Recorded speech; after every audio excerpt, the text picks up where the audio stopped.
Hello everybody, we are back here on the 440 project, and today we are going to work on checking the rod bearing clearances.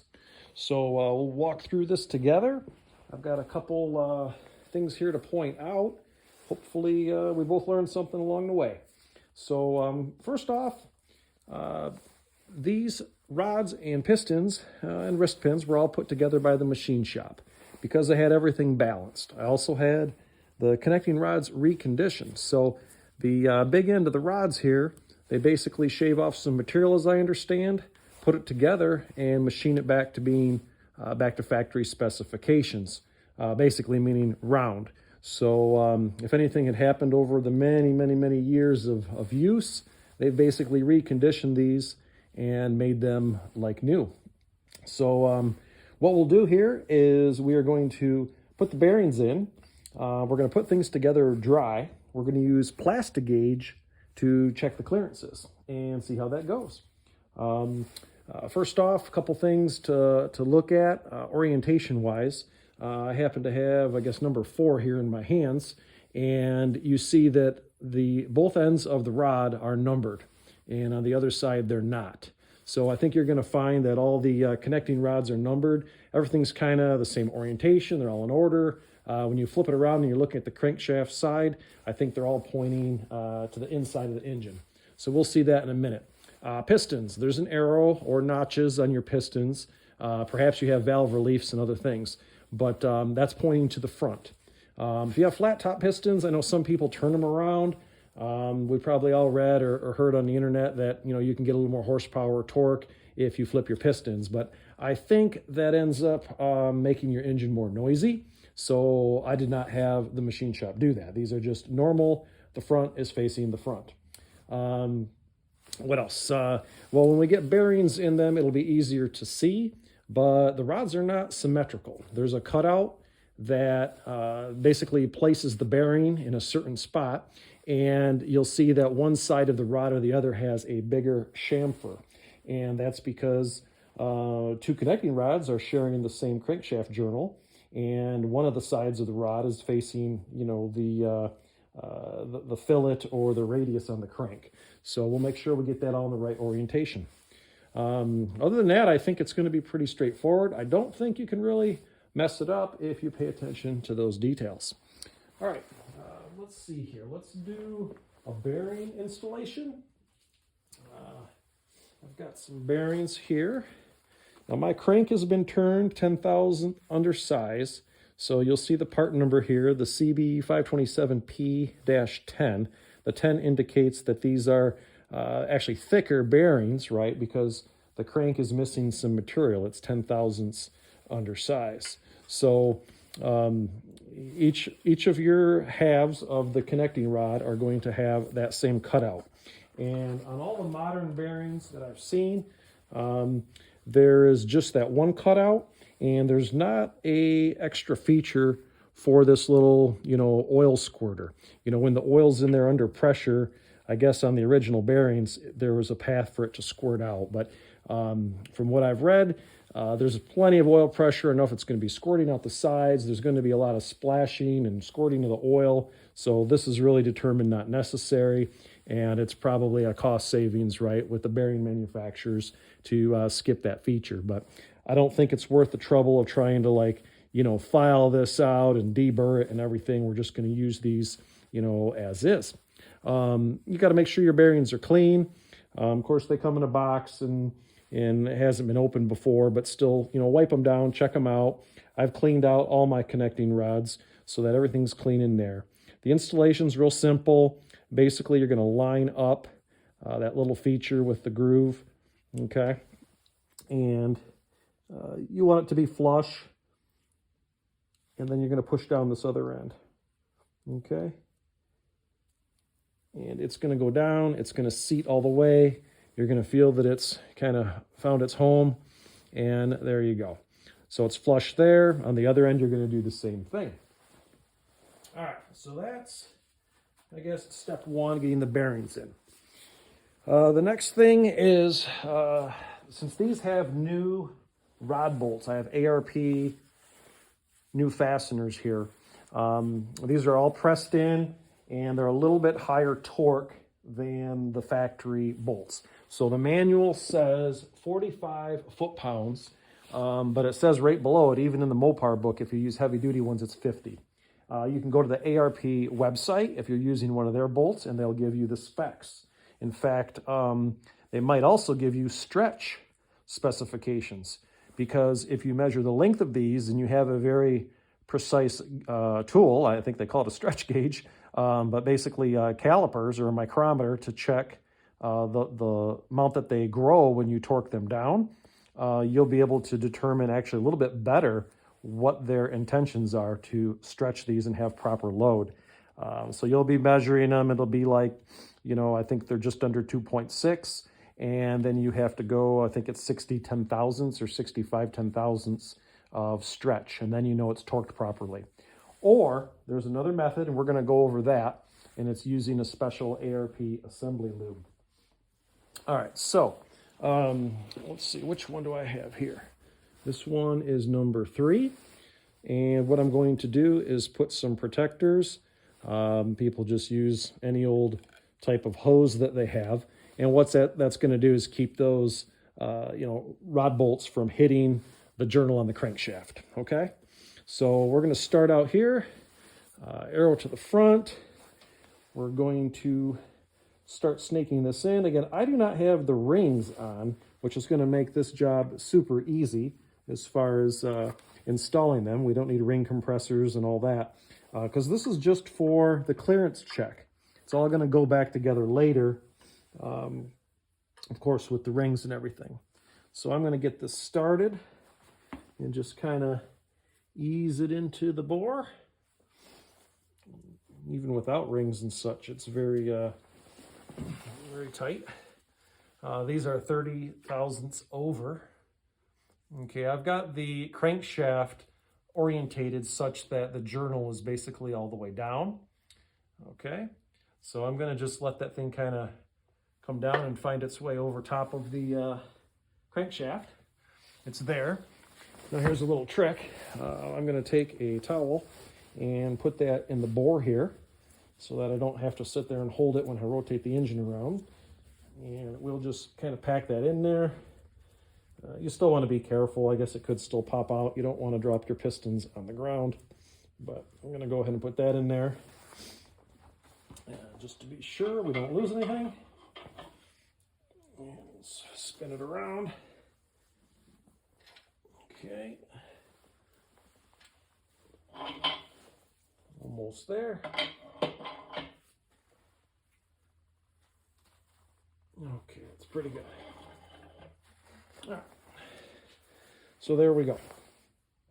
We can take our protectors off, make sure everything is clean. Probably wouldn't hurt for me to grab a paper towel here and just make sure that those bolts, threads are nice and clean. Okay, a little grime on them. You don't want anything that's going to fight against you when you're trying to get a good torque reading, especially if you're not doing the stretch method. So I'm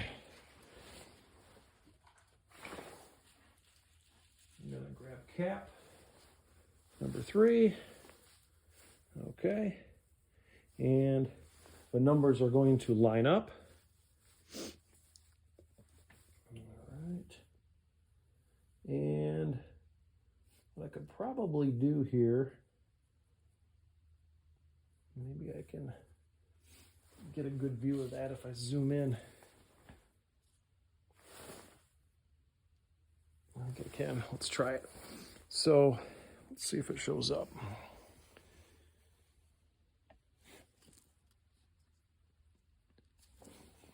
Because I've got this thing on a tripod, it's hard to get it perfectly orientated, but you can see the bearing is not really symmetrical on the connecting rod. And if you look close to the crank here where this chamfer is, you can see the extra space. So I got to push it over. Imagine there's going to be 2 rods on here, but there's a little extra space on that side. I hope it shows up. Okay. Set this back down. All right, so those are clean. We're putting things together dry. We're not going to spin anything around. We don't want to mar up the bearings or the crankshaft. So we're not going to spin anything around. We're just going to put this together with a piece of Plastigage, and we will torque it down and then take it back apart. All right, so here is the lubricant that they recommend. ARP Ultra Torque Fastener Assembly Lubricant. It's hard to read with that sticker, but this is what you use. There's the part number. You can buy it on eBay, maybe even Amazon. You can get it from ARP or a number of other stores. What that does, it's a very special lubricant that you put on the threads and on the face of the nut so that you get really accurate torque readings. I suppose a lot of engine builders will just say you can use assembly lube or oil or something like that. The idea is much the same, but I am not going to take any chances. Both the shop that did the balance job and another guy I talked to said this is the hot ticket. You should use this stuff. So we're going to do that. All right. Let's see what else here. So here's the nuts, brand new ARP, and I'm going to put a little bit here on the face that's going to be clamping down so that, again, we don't have any friction or anything fighting against us when we're trying to get an accurate torque reading. Okay, so there's that. Plastigage. Let's get the Plastigage. Make sure that there's no lint or anything in here. Okay.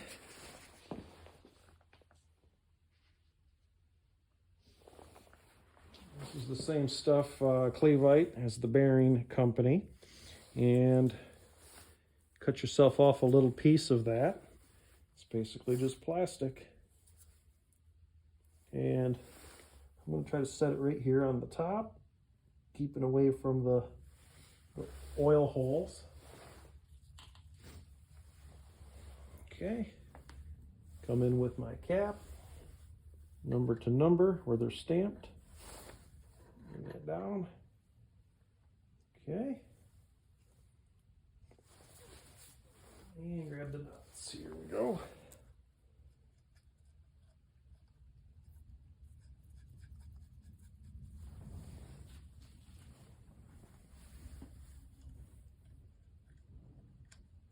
Like I said in every video how cold it is.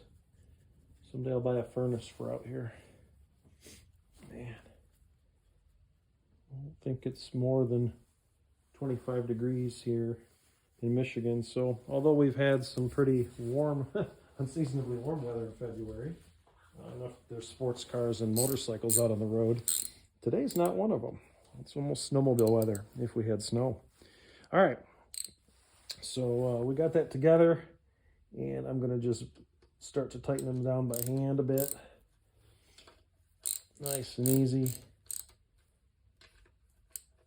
I want to go nice and even so I don't distort that Plastigage any. So we're just going to go down nice and easy.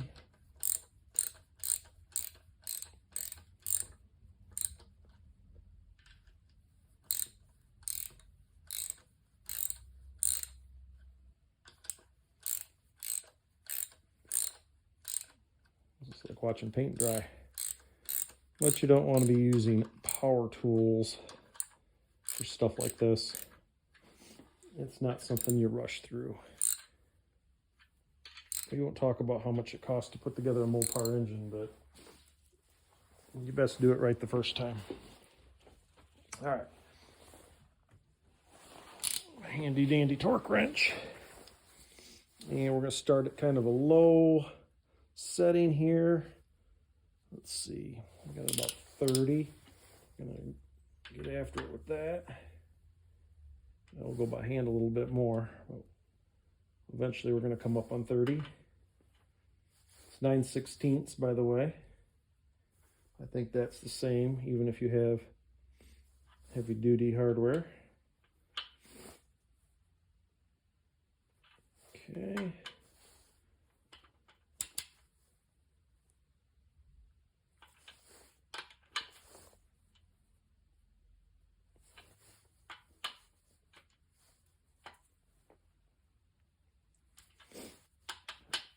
This is the first one I've done, so I'm going real easy at it. As I do the others, I'll probably speed up this process a little bit.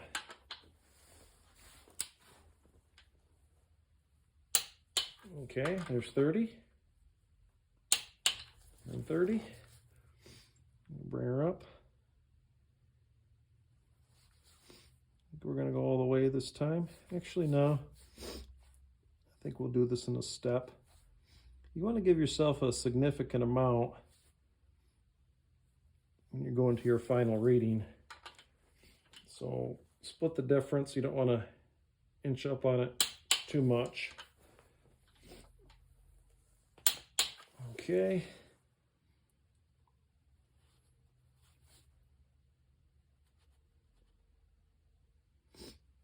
And now we're going to come up on 50.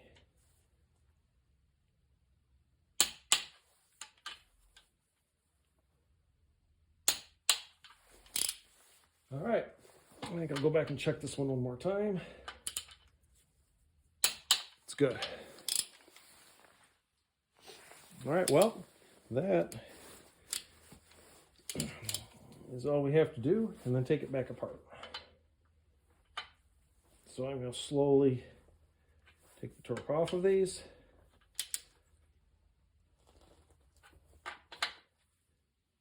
Okay.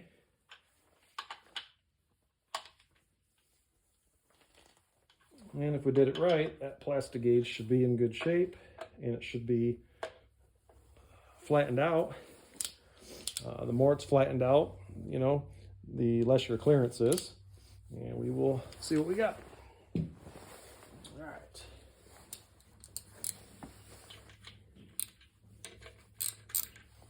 Okay, well, they're already loose.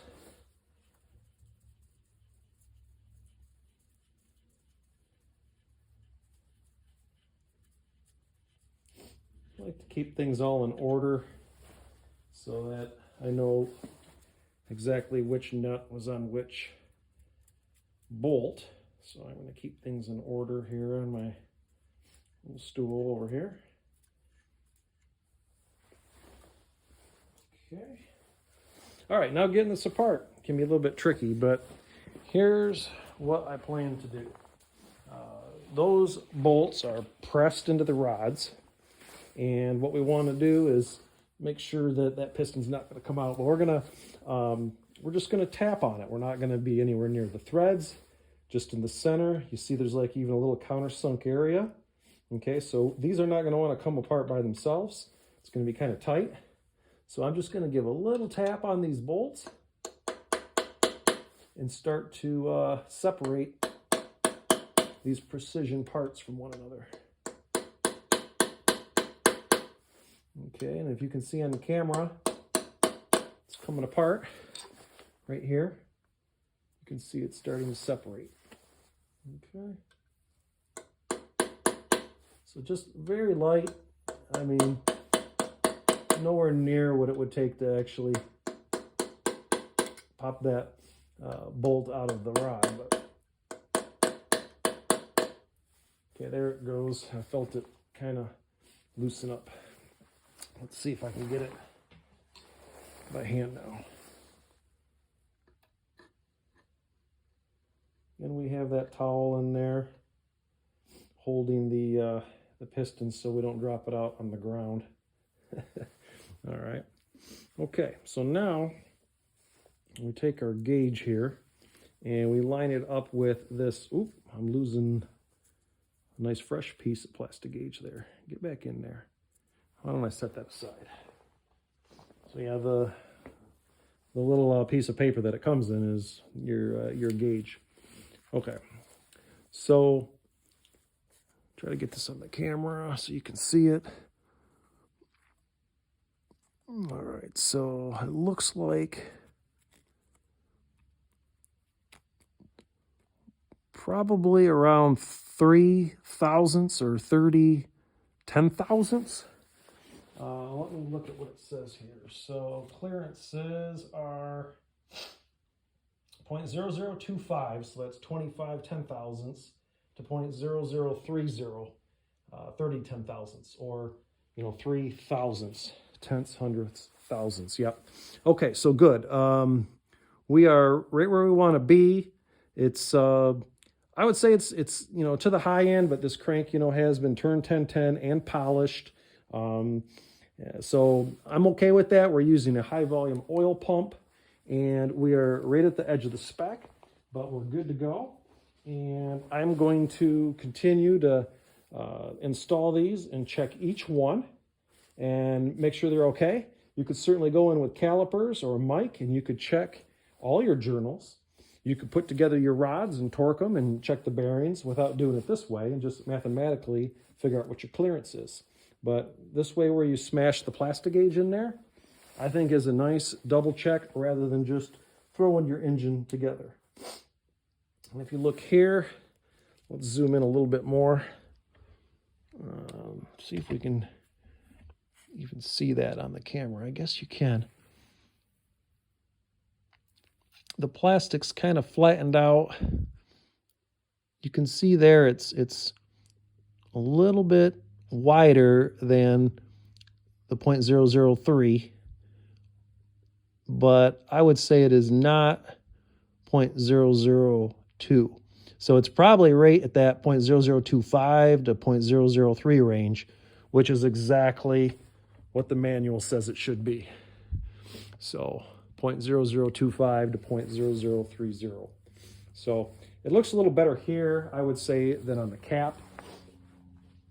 The witness mark on the cap was a little bit faint, but yeah, I'm happy with that. I think we are good, and yeah, we're gonna continue to do that, and then come back and get the piston rings in, and at least put the #1 piston and rod in. And I think I'm gonna put the cam in. We're gonna check the lifters, make sure everything's running smooth in the lifter bores. Do a few more checks on the cam. We'll probably degree it in with 1 piston in. That way we're not spinning all 8 of them around with the rings in it. But yeah, that's my thought. All right, well, we will catch you next time. See you.